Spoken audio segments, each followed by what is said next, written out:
Every day, millions of people deposit money into their bank accounts, believing it simply sits there, waiting until they decide to withdraw it. But that's not what happens. The moment your money reaches the bank, an entirely different process begins.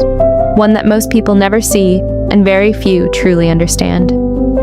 Can the bank use your money? Who actually owns it after you deposit it? And if your money isn't sitting in a vault, what happens if everyone tries to withdraw their savings at the same time? By the end of this video, you'll understand exactly what happens to your money after you deposit it, and why the modern banking system works the way it does. Before we begin, subscribe for simple, fact-based explanations of how money and the financial system really work. Now let's start with the biggest misconception of them all. What really happens when you deposit money? Let's begin with the moment you deposit money into your bank account. Whether you deposit cash, receive your salary, or transfer money electronically, your account balance increases almost immediately. To you, it looks as though your money is simply sitting there, waiting until you decide to spend or withdraw it. But behind the scenes, something very different is happening.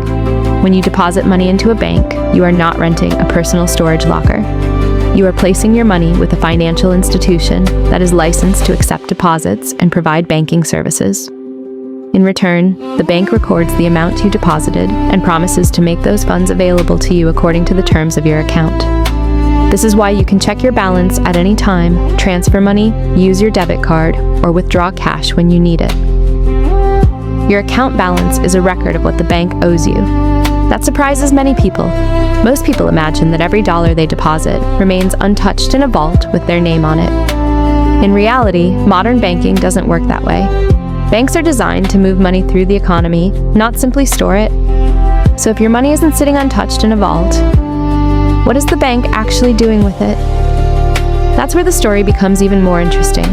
What does the bank actually do with your money? The short answer is this. Banks don't simply store your money, they put much of it to work. Well, here's how. Imagine you deposit $1,000 into your bank account. Your balance still shows $1,000, and you can access it according to your account terms. But the bank doesn't lock that exact cash away waiting for you. Instead, it combines your deposit with thousands or even millions of other customer deposits. This pool of money helps the bank provide one of its most important services, making loans. When someone applies for a mortgage, a business loan, a car loan, or a personal loan, banks use available funds from their overall pool of deposits to help finance those loans while also managing liquidity and meeting regulatory requirements. This is one of the main ways banks support the economy. Money deposited by savers helps finance homes, businesses, education, and investment. Of course, banks don't lend money without expecting something in return. Borrowers pay interest on their loans. That interest is one of the primary ways commercial banks generate income. But if banks are lending out a large portion of customer deposits, how are they still able to give you your money whenever you ask for it? The answer lies in how modern banking manages liquidity and reserves. Let's take a closer look. How can banks lend your money and still give it back to you? At this point, you might be wondering, if banks lend out so much of the money people deposit, how can they still return your money whenever you need it? The answer is simple. Not everyone withdraws all of their money at the same time. On any normal day, some people are depositing money while others are making withdrawals. Banks use decades of data to estimate these everyday patterns and manage their cash accordingly. To prepare for daily withdrawals, banks keep a portion of their funds readily available. They also hold highly liquid assets and can obtain additional liquidity through financial markets or, in many countries, from the central bank when necessary. In other words, banks don't rely on a giant vault filled with every customer's cash. They rely on careful liquidity management, regulations, and the fact that customers usually access their money at different times, not all at once. This system allows banks to support lending while continuing to process millions of withdrawals and payments every day. But what happens if something unusual occurs?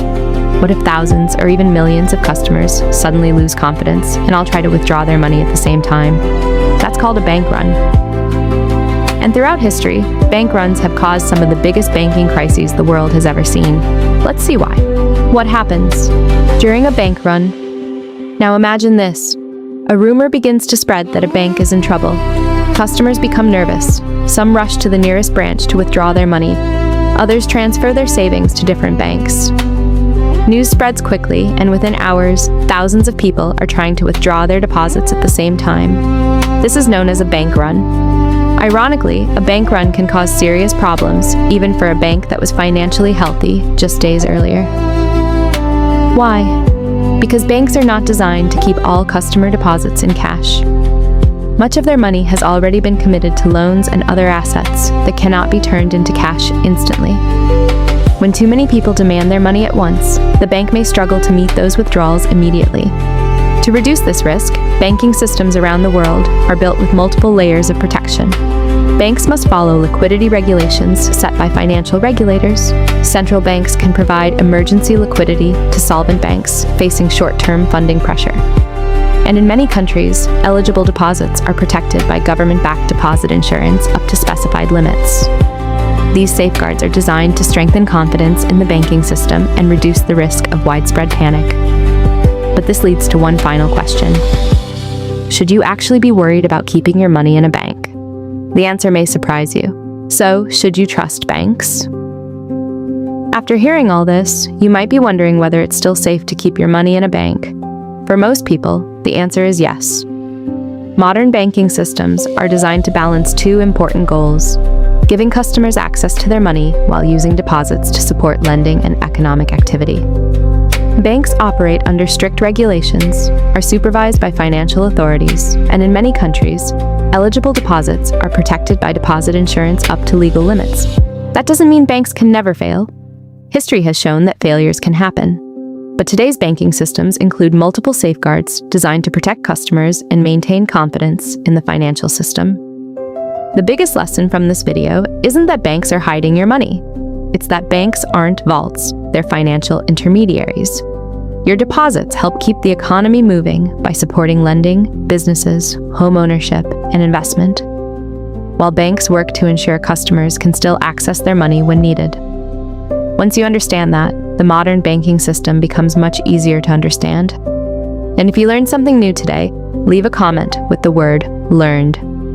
And if you'd like more fact-based documentaries that explain how money and the financial system really work, subscribe and turn on notifications. Thanks for watching, and I'll see you in the next video.